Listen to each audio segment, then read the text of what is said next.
I want to try an intro. Can I try one? Tell me if you know what this is. Hello, we're the Ultra Game Bros. We talk about them so you don't have to. Is that good? Okay. That was good.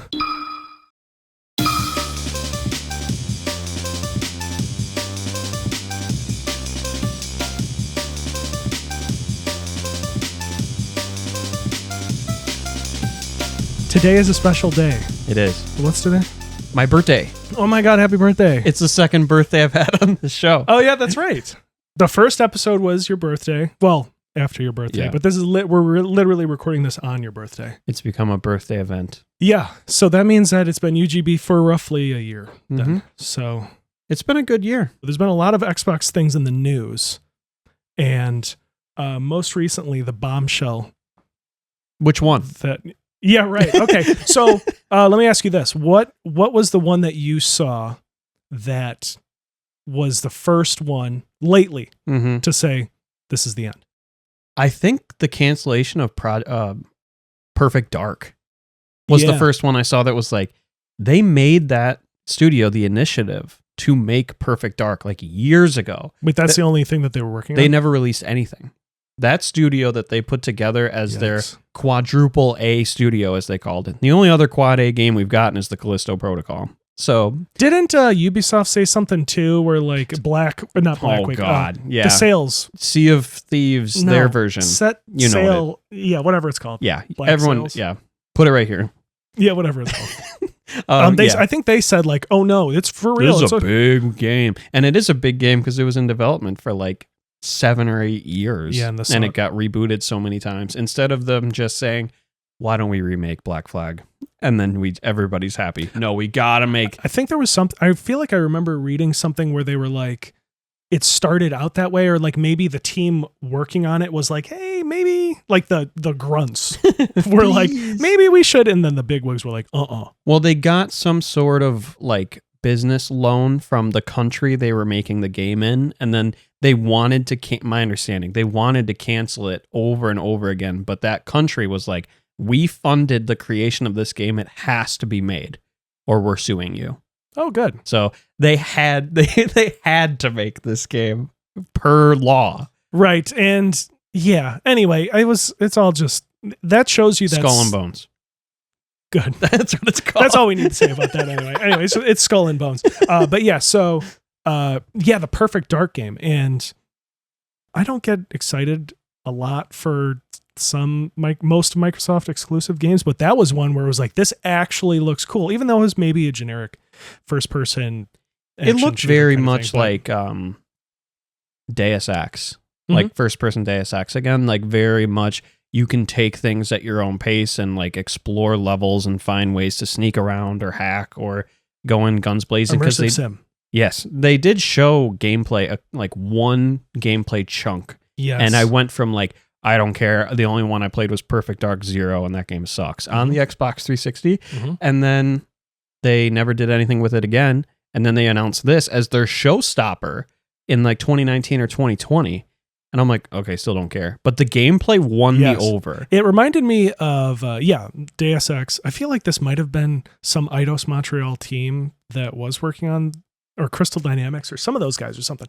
But it reminded me of like classic first-person shooter 007 games on like the PS2, where it's just like, that's all the game is. Maybe it was going to have a tacked on multiplayer or something like that, but like just like doing spy stuff and hacking things and shooting people and punching people. And then they cancel it, and I felt like that was such an odd. I think there were a lot of other studio closures at that time as well. Like it was all clumped into one big announcement. Yeah. One awesome announcement. We closed the initiative and canceled Perfect Dark. We're no longer making Forza Motorsport games.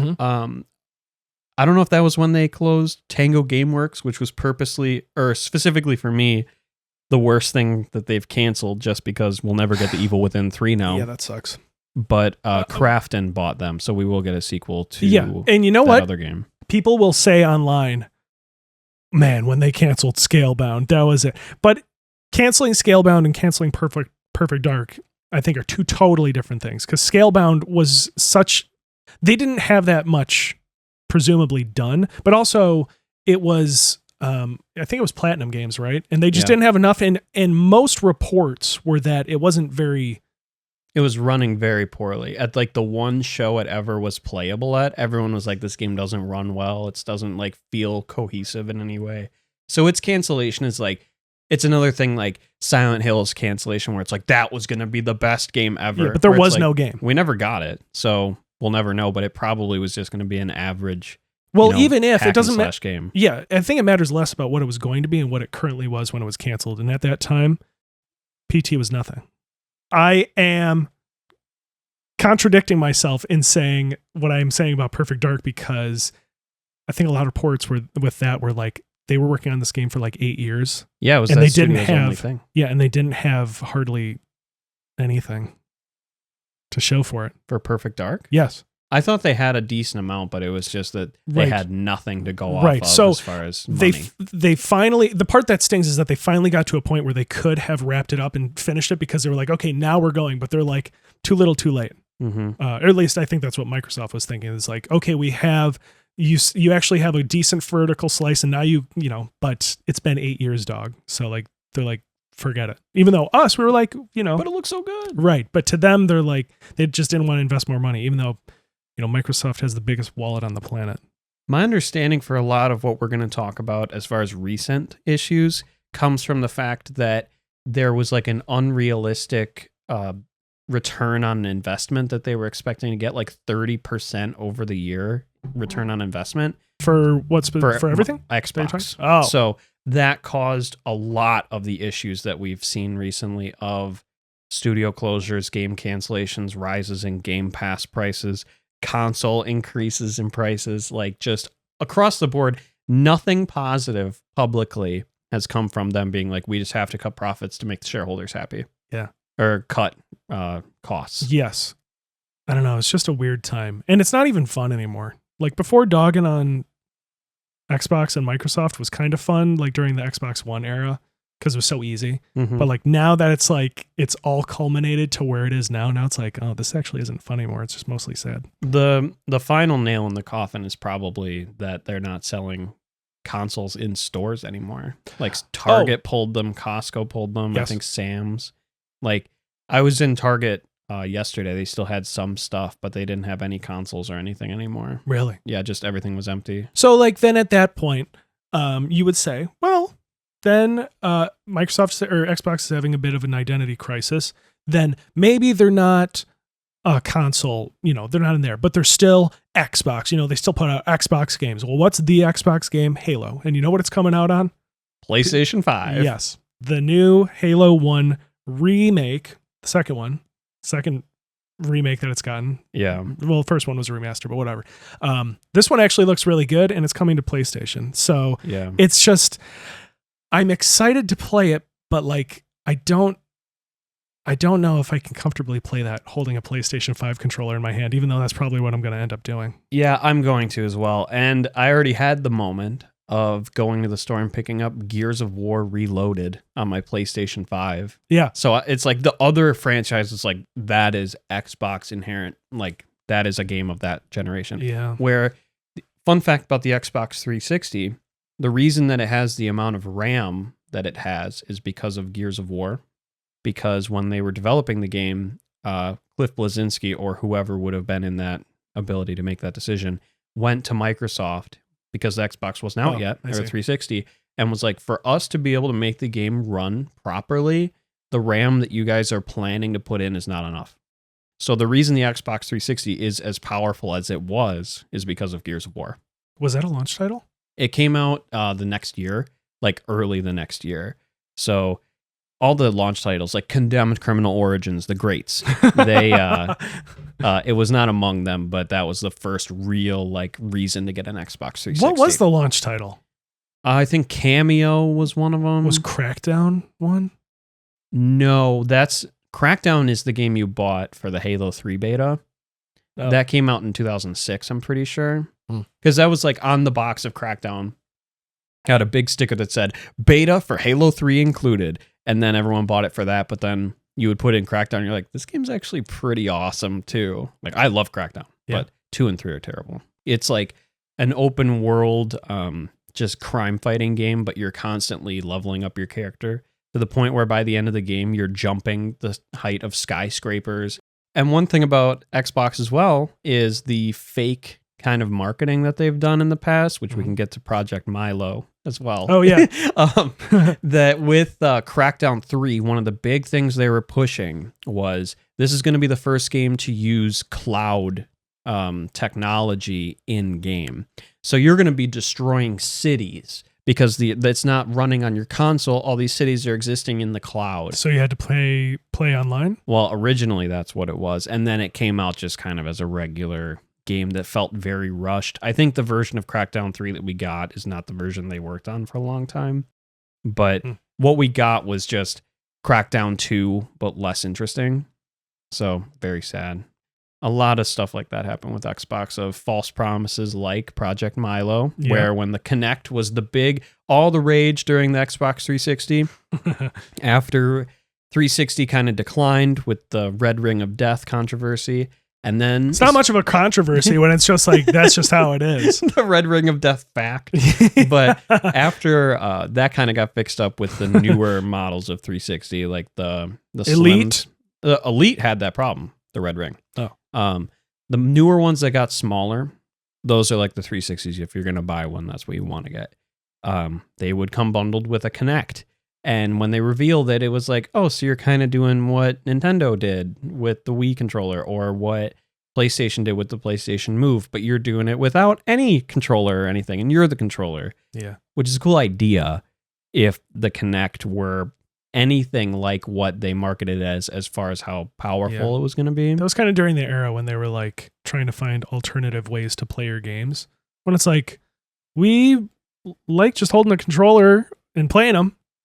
That's good. And guess what? We're still doing that today. Yeah. So like, why? Innovation for innovation's sake is not what publishers and companies like this should be focusing on, where they know like people like multiplayer shooters and stuff like that. They like, which they seem to never believe when we say we like single player story driven experiences. No, you don't. No, you like battle passes and you like always online battle royales. That's what you like. And remember that. Don't lie. We know. Don't lie to me. I know you like it. But with the Kinect, the coolest thing they showed off was at E3. It must have been like 2011 or 12. They showed off Peter Molyneux's next big game, the creator of Fable and Black and White and several other games nobody cares about. He came out on stage.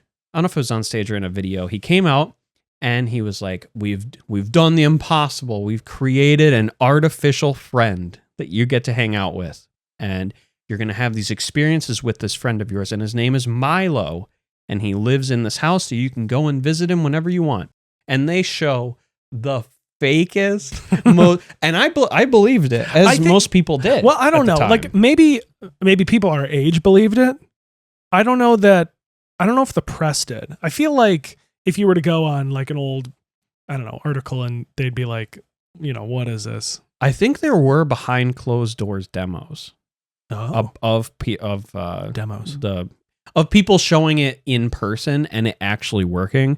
And we watched the interview with IGN that Peter Molyneux, which is really cool. They actually did that within the last couple of years, where he's more like, what they showed us initially for the Kinect and its technology is not what ended up coming out. Because if it would have been what they wanted it to be, it'd be like a $2,000 camera. Where now something like Project Milo could totally be done on a cell phone, because you would just use AI and it would work totally. Yeah, but the thing is that it was like it's so stupid. They show like her holding a piece of paper and then she brings it up to the camera and then he immediately one frame later grabs a piece of paper and takes it. Oh, you wrote this on the piece of paper. Yeah. Did you see that? Did you see they always reach down to grab the paper every time? Yeah, and like Milo was more like, I don't know if you've ever seen Hey You Pikachu. But Hey You Pikachu is basically like your little Pikachu companion. You play the game and you have a microphone. And you're like, hey, Pikachu, let's go fishing. And then Pikachu will look at you and be like, Pika, let's go fishing. Then you go to the door and then you go out. And then you go to the pond and then you go and that's all it is. And you're just like interacting with your virtual buddy. That's all this thing really was. Whereas like AI now is like about having conversation. They wanted it to be more like you're playing a game. But yeah, the demo they showed is all 100% fabricated. Like none of it was a game. It was all just a video. Peter Molyneux, the famous liar of the video game industry. Probably the most prolific liar of all time of video game creators. Well, I mean, I guess it would just be that. Fable he lied about a ton. Like he was like, oh, as you play the game, the trees will grow, the world will evolve around you. None of it's true. Like if you look up the changes between Fable's marketing to Fable's release, there's so much. Was he saying that like when the game was coming out, or yes. like? Okay, so it wasn't like this is what we want the game to be. Same thing with Project Milo. It's just like all of it's like, oh, you won't believe. That's why they got him for the Kinect thing, because they're like, we know this guy can just he can make up anything and make you believe. And he, at least at the time, because the Kinect was so new, I didn't have a baseline of understanding, like what's possible. Yeah. I'm like, that's such an awesome, I can't wait to hang out with this 12-year-old kid and talk about him not doing his homework or whatever. Yeah, Milo, you were supposed to do your homework.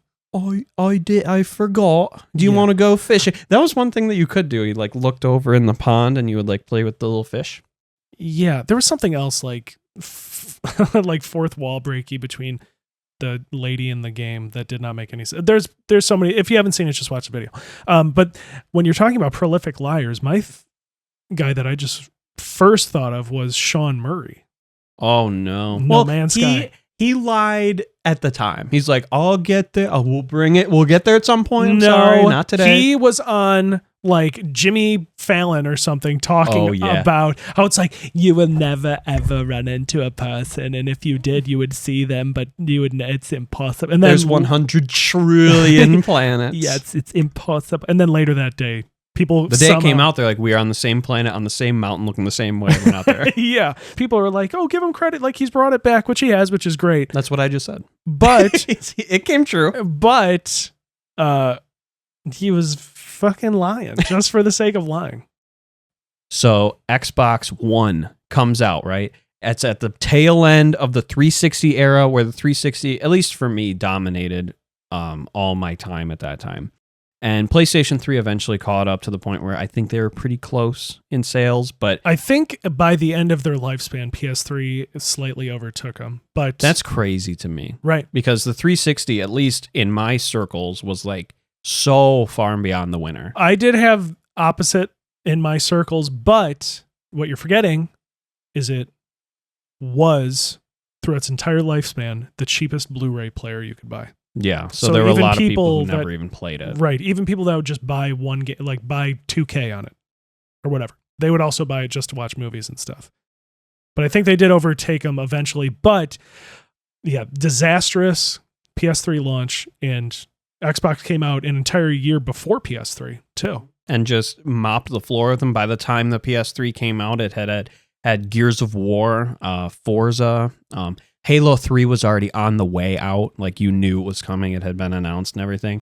And PlayStation was just like, oh, we have Uncharted, the worst, worst game that came out that year. Let's see, 2006. Resistance Fallen Man. I'm sorry. They did have a big come out with that one. We got ours, I think, when a lot of people did, which would have been in 2008. I got mine in 07. Metal Gear Solid 4. In 2008. That's when we got ours. That was and probably still remains to be the PS3 game. Absolutely. And like, as far as that generation goes, for me personally, I know I'm not correct in this, but like Fallout 3, BioShock, I am correct. But Metal Gear Solid 4 is right there. Mass Effect 2, like that generation, MGS4 is a top 5 of all time. But Halo 3 is right there. For a lot of people, Gears of War, I know you're not a big Gears of War head, but Gears of War E-Day is coming out, so we could check that out. But I think we broke that story. I didn't know it was coming out. Yeah. I know Logan didn't know. Right. But with that period of time that the Xbox 360 dominated at least for me, dominated everything as far as gaming at the time. I mean, the Wii is in a category of its own. It's not really competing with anything else because it's not the same type of console.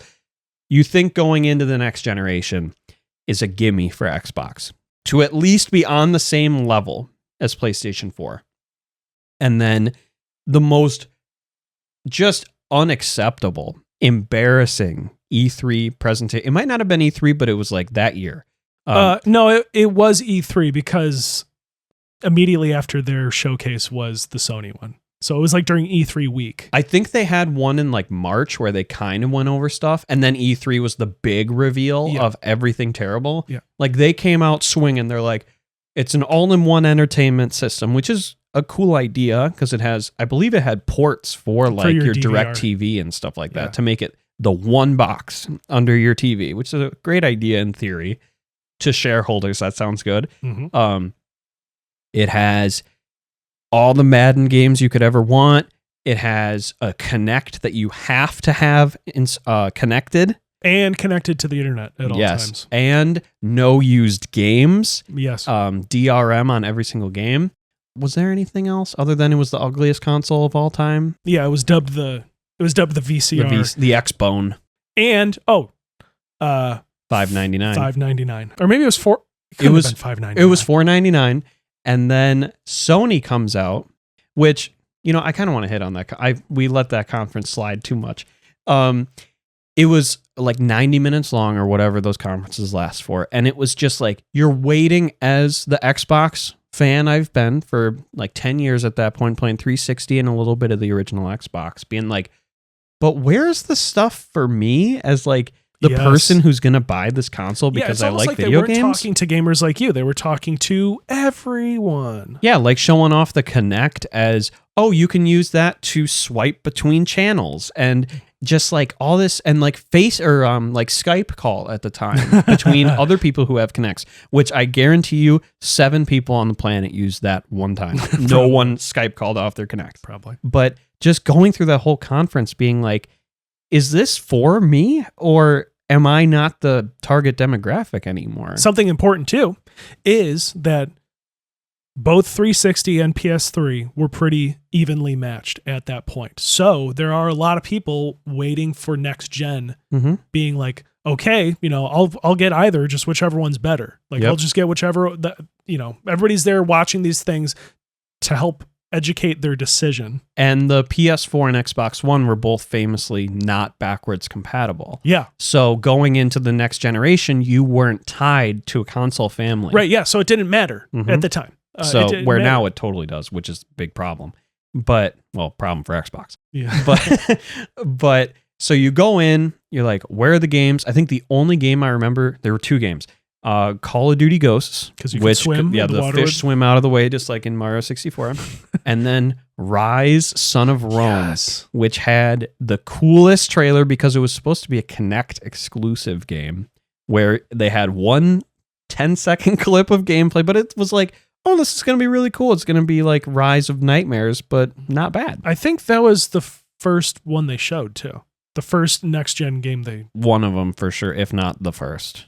We watched that one, and then whether it's the next day or a few hours later, the PlayStation 4 showcase starts. And it's just like, you know, it's Sony headquarters when that Xbox One ended, and they say, $499 US, you have to have the Kinect, and you're not going to buy used games. Enjoy. And you know that they updated their slides too, because they made a point to mention that you can share games at any time. I think it was Jim Ryan at the time was the CEO and or the president or whatever you call it. And I'm curious as to what decisions behind closed doors that they would have made to just seal Xbox's fate, because you know when they launched the PS, they're thinking back to that moment like, we cannot have a repeat of the PS3 The worst launch. moment of our console career is the PS3's reveal announcement. Right. And much like the PS3's launch, the Xbox One reveal was extremely shocking. It wasn't shocking even in retrospect after seeing the PS3 one. It was shocking immediately. Everybody watching was like, what? Yeah. What is his, what was the dude's name? Xbox guy? Patrick. Something Patrick. You are so close. Patrick. Don Matrick. Don Matrick. Famously very charismatic individual, just disastrous. And people like to pin it all on him, even though he was the face of it. But it's not like he was making all those decisions. But he didn't do a great job of. No.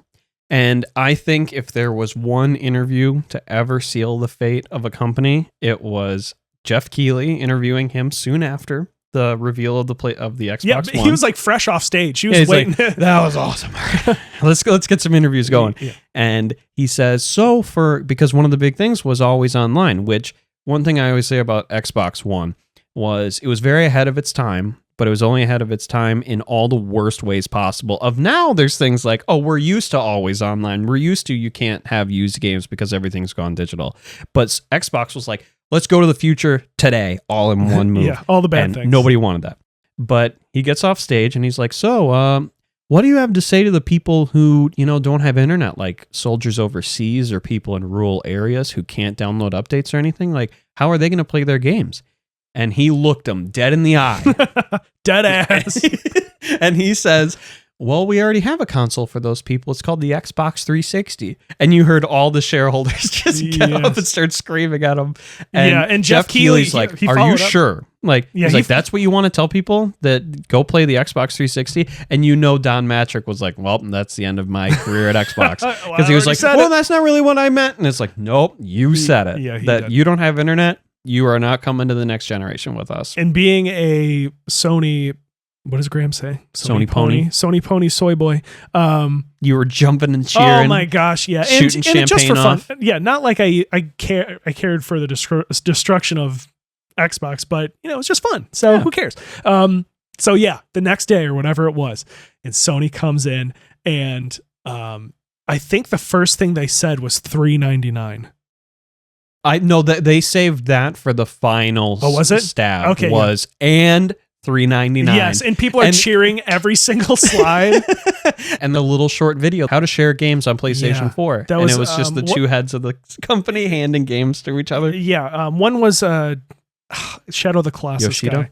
Yeah, Shuhei Yoshida and other guy. So awesome. Yeah, thanks. He just hands him the game. Thanks. Yeah, so just complete and utter destruction. That's the only way. That's putting it lightly. So yeah, Xbox One, needless to say, did not have a good launch, and PS4 just took over everything. And our Lord and Savior Phil Spencer said it best: we lost the most important generation on day one, which was PS4 and Xbox One, because of the issue they didn't have with PS3 and Xbox 360, which was backwards compatibility. Going forward, you're keeping these digital libraries. I'm not going to rebuy The Evil Within on PS5 if I already have it on Xbox One. Why would you rebuy it anyway? Because that game sucks. Or vice versa. If I'm in the PlayStation ecosystem, I'm not going to switch to the Xbox Series X, where I have nothing other than Game Pass, which we'll get into. But I'm going to go to the PlayStation 5, where I already have all my old games, which are going to be enhanced and everything, and they're already owned by me. So you could say they lost this race in 2013, and they've never come back from it. Oh, certainly. Yeah. And even, now that you're really saying it, like since then, like even trying to think of exclusive games for the Xbox One that are essential. The only thing I could think of, excluding all that stuff being on PC, because it all is. So as far as console exclusivity, Master Chief Collection. You could, if you Gears care, 4, Gears maybe? 4 and 5. Yeah, maybe. The Forza games up until the newest one. Yeah, I do. I really do like Horizon 3 and 4 and 5. I play on all of them. I have a ton of time on Xbox, even compared to PlayStation nowadays. I really like the online ecosystem of Xbox a lot. I think 360 did it best. It just felt the best and easiest to use. And they were the trailblazers on that. Party chat systems, like party systems in general, just getting online with your friends and jumping straight into something. I don't think the 360 has ever been topped in that regard. Where PlayStation, I think, feels overall a lot more prestigious and a lot more like big money than Xbox ever does. Xbox now feels like you're just using Windows. I think part of that is because Xbox is primarily, it comes from Microsoft, which is a software developer, and Sony has always developed solid pieces of Japanese hardware, like DVD players and Walkmans and Blu-ray players and all that stuff. So they've always been in the hardware space. So they know how to make a nice machine. Whereas like 360, while you have to love its ingenuity, is also a piece of junk. Yeah, I mean, the Red Ring of Death controversy we hit on earlier of just the biggest, and that shows the solid like ecosystem of Xbox, the exclusives, how easy and fun the console was to use, that even with the Red Ring of Death destroying like 40% of Xboxes. It was something, yeah. It still kept going. It was still putting out great exclusives like Gears of War 3 up until the end. I think they offered something for like 5 years or whatever, where they would repair any system, and if they couldn't, then they'd send you another shitty one that would also break. They sent you one that already broke. But then they came out with the revisions, which obviously improved on that. Yeah. It is kind of crazy because I don't remember what we were watching, but they knew something where they knew, or at least somebody knew. One guy, a whistleblower, was like, we can't ship these because this is going to happen. And they're like, we're shipping them. Sorry. And then, like the head of like software, or not software, like hardware development or whatever, went to the like head of Microsoft at the time, or head of Xbox or whatever, and was like, we've done the math on the Red Ring of Death situation. It's going to cost this much. It was like in the billions. Like, if we are going to fix this, this is what it's going to cost. And he just said, do it. Because he knew this was the life or death choice for Xbox. And little did he know they were going to choose their fate in a few years anyway. But that says a lot, that this is like Red Ring of Death is like the most famous hardware failure, I think, of any electronic in human history. Yeah, you could say that at a party, and someone at that party had that. Yes, I had that. Right. Twice. Or at least knows what you're talking about. And they still survived that. So that says a lot to the player base and the popularity of the console itself. So yeah, it just hurts even more that when Xbox One came out, it was just dead in the water immediately. Yeah. All right, let's get to the recent events that have sank Xbox to the point where even with Xbox One, I'm still an Xbox fan, and I still put thousands of hours into my Xbox One, even though it looked like a VCR.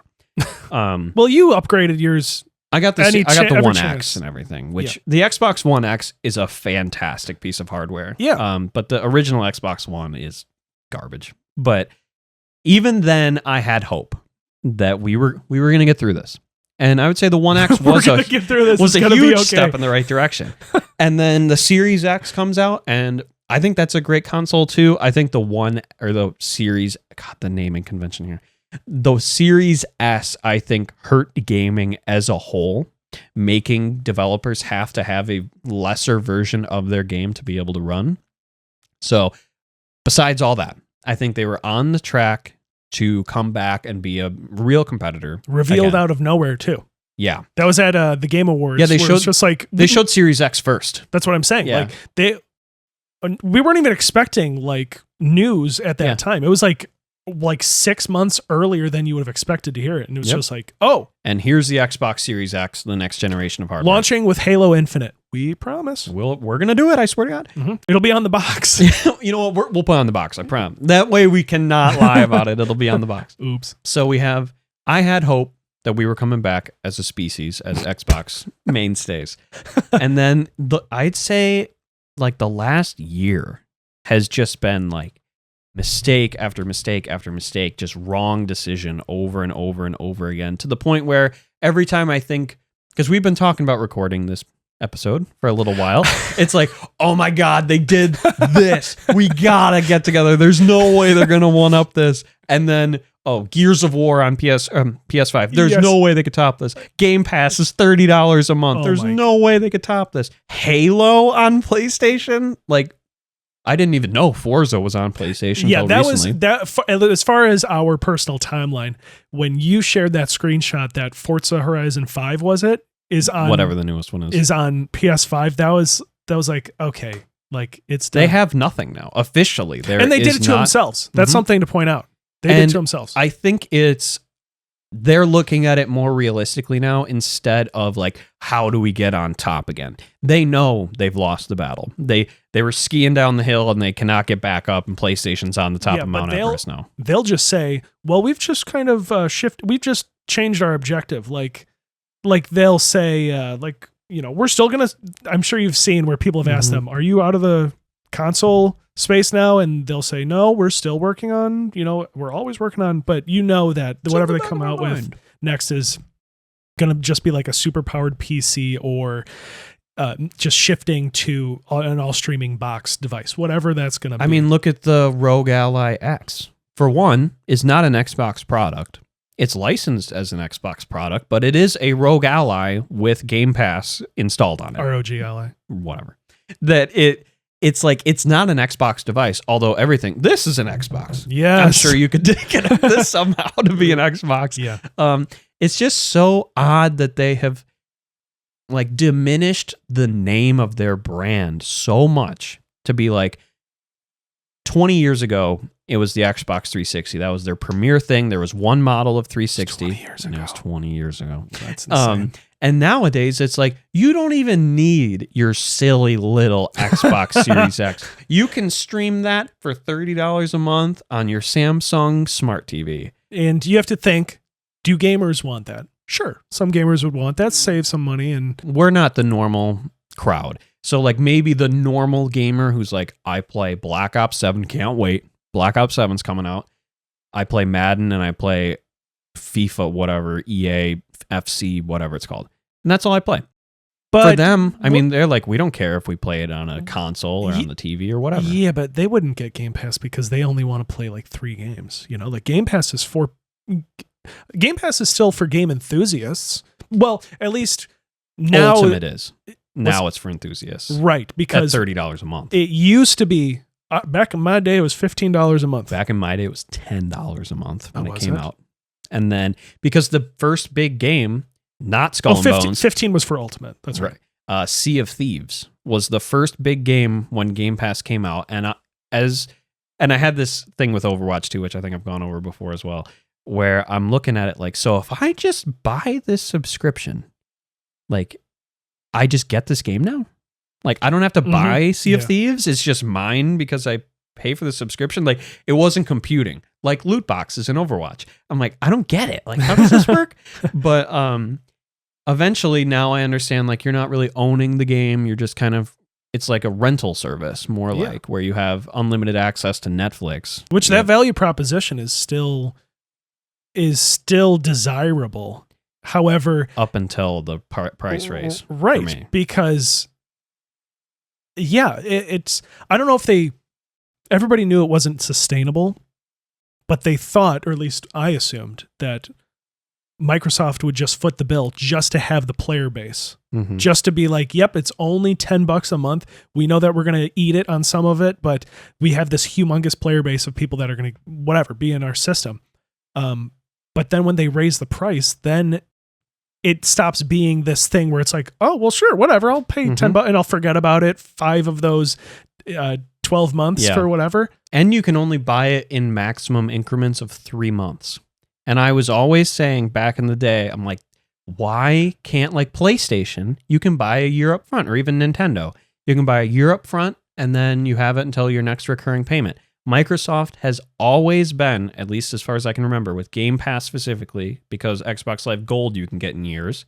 Xbox Live or Xbox Game Pass was 3 months at a time. I'm like, because if they want to raise the price, they don't want people to have gotten 11 months left on their subscription. They want to be able to say, you have 2 months left and now you're on the $30 one. Yep. And I was at GameStop recently where I got your Christmas present. Sweet. And Funko Pop? Yeah, it's dude. It's a Kratos Funko Pop. Nice. And the person working there, we were talking about Game Pass and how Xbox just doesn't seem, and that's what it comes down to. It just doesn't seem like they care anymore.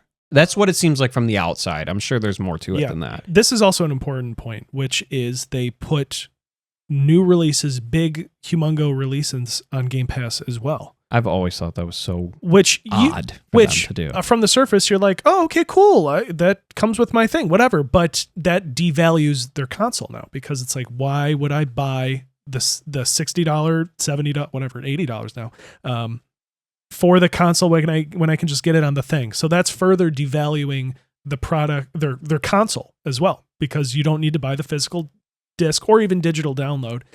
You can just play it for cheaper. On your TV. Or on your cell phone. But now that the price of Game Pass has risen so much, the value isn't quite there. I mean, it's still, of course, a crazy value if you don't have a 9 to 5 and you just play games all day. Of course, it's going to be worth it. But yeah, it's still so expensive that it's not an easy decision, or it's not an easy purchase anymore. No. And what I was saying with GameStop was we were talking about the value of Xbox diminishing. And they were like, yeah, when they announced the $30 new price, for the next 2 days, I got 10 Xbox Series X's a day traded in. Like, there were people coming in with their Xboxes saying it's not worth it anymore. Wow. And traded it in day of the announcement. So that shows you that even the people who are hardcore enough to be subscribed to Xbox on YouTube and following them on Threads or whatever and being up to date, they are still, even then, not into it anymore. I think maybe because that would have been the last possible day for them to get the most value for it, because since then, I'm sure if I were to bring in an Xbox Series S to GameStop, they'd be like, we'll give you $50 or something. It's probably not that low, but probably very low because they're so undesirable. I heard somebody get offered $13 for a PS5 controller. No. Off topic, but GameStop, never underestimate the low ball that GameStop will throw you. Was it Rick Harrison behind that? Yeah, best I can do is 13. 13 for a DualSense? Yes. I was like, are you going to say yes to that? Did he? I think he did. Sure. I got to go next door to the e-cig store anyway. I got to get a new cart. That'll get me one. That's terrible. Yeah, like, and also they were talking about how they got somebody who was trading in a box of complete in box GBA games, like Pokemon and stuff. Who said that? The guy behind the counter? Yeah. And even they told them, like, don't sell it to us. They're like, go put it on Marketplace, even go to Disc Replay, go anywhere else. Do not sell. And he's like, I just need the cash right now. And he traded in complete in box Pokemon Emerald and other games like that to GameStop. That's a like $300 something game. Probably got 300 cents. We could do 300 cents. We can do 300 yen right now. And I think for a lot of those, they just throw away the box too. Yep. But I should go to the dumpster of that GameStop and see. I think now, like, places like that are being a little more conscious of it with the GameStop Retro becoming more of a thing. I wanted to mention this in our collecting episode a long time ago, but I forgot. Is that GameStop has a cap that they'll value their retro products at. So, do you know what it is? I don't. but at the time it was set. I think at the time when I wanted to bring it up is because they raised it by a certain dollar amount. But basically, what I'm trying to say is that for extremely expensive games at GameStop, you can get them for a decent price, because they have a max limit that they'll value stuff at. It's something like that. So at the time when we were recording that episode, they had raised it, and I was going to be like, who would have known GameStop is the best place to get rare games if they have right like Kuon. And they'll often gut it and be like, who wants the manual? It takes up space. I can't read this. Yeah, it takes up space. So anyway, for Xbox, I'm sure we'll be talking about this again, because every time there is something in the news that happens, like, we gotta, this is the time. I think the one that's making the most headlines is Halo being on PlayStation. It's like when Sega versus Nintendo, it's like Sonic the Hedgehog, that can't be on a Nintendo console. And then, what are we talking about? Yeah, and then now you can play it on PS5. Right. So I don't know what it's going to be like to live in a world where Halo is on PlayStation, but like, the execs at PlayStation HQ are just like, sure, Microsoft will take it. Yeah, because Microsoft is just going to other like PlayStation and stuff with their IPs, because they're like, they know behind the scenes that the war is long over. Yeah. And they're just, how can we maximize profits just as a software company, even though Microsoft is a huge hardware company as well? That how can we just, with our games that we're trying to put it on these consoles that don't have a large ownership anymore, like Xbox Series X compared to PS5, even though it must hurt to say we're going to put Halo on PlayStation finally. And it'd be cool if eventually like Master Chief Collection or something went to PlayStation, like just go all in and play Halo 3 on a PS5. But I don't know if it would be cool. That's what I'm saying. It'd be so cool. No, I don't know. Because, imagine going back to 2007 and putting Halo 3 in a PS3 and it worked. That's the future we're going towards. And you know what? As someone who plays everything, as you as well, I'm okay with Xbox kind of stepping out because I know PlayStation's going to get all those games that Microsoft would make. The only downside is the lack of competition that Microsoft is going to be leaving on the table, where now Sony can start to go back to their old PS3 ways, where they're going to be, because like you said, with the next Xbox, the rumors are it's going to be a $1,000 plus piece of hardware that is just going to be a PC, realistically, that just has Game Pass installed on which will it. probably be a good deal, honestly. And it probably won't have a physical media drive either. Oh, no. Because they're going to be done releasing physical games, because Gears of War Reloaded does not have an Xbox physical release. Yep. It's on PlayStation and not. And on PlayStation there is. Halo, terrible name, Halo Campaign Evolved, horrible name, is going to get a PlayStation release And not physically, Xbox. because that's going to be so cool to go to GameStop and buy that. But Xbox, nothing. There's not going to be a physical media drive on this $1,000 console, just like your PC doesn't have a physical media drive, because that's what it's going to be. Yeah. But the lack of competition that's going to be in the console space is going to be, in my opinion, the only real downside. So to it'll Xbox be stepping out. Yeah, it'll be like PlayStation. I mean, Nintendo has always just kind of done their own thing. Right. You could argue against that.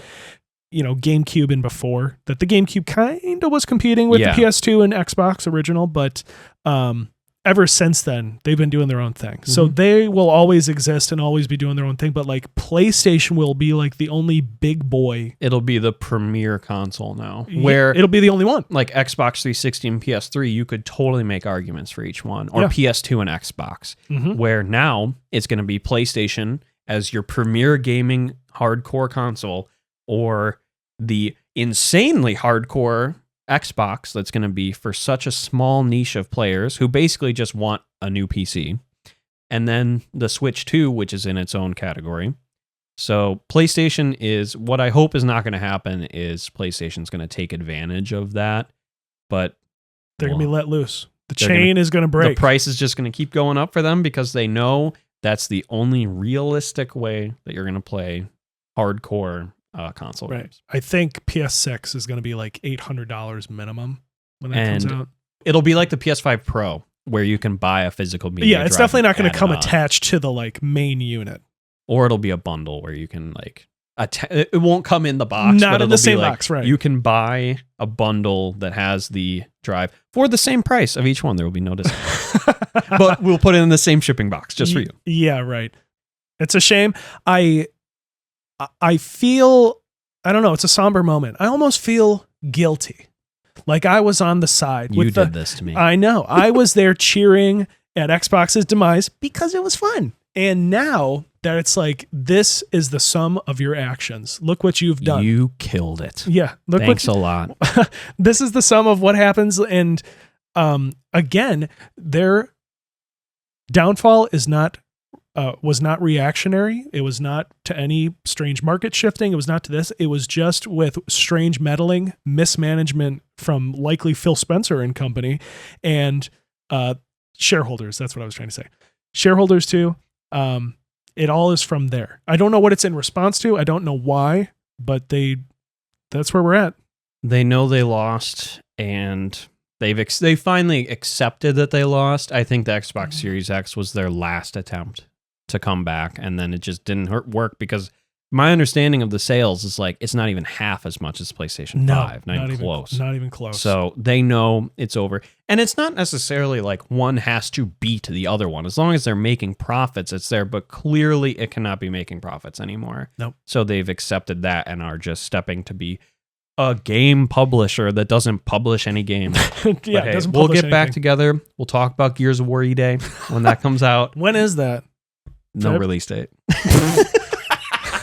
Perfect. And Fable doesn't have a release date. Halo Campaign Remaster doesn't have a release date. The next Forza doesn't have a release date. Scam. There's nothing to look forward to as Yep. far as a concrete date for anything Xbox related. Okay. Well, when the next disappointment happens, You know where to come. yep, we'll be here. Okay. Ultra Game Bros. We'll see you later. Goodbye.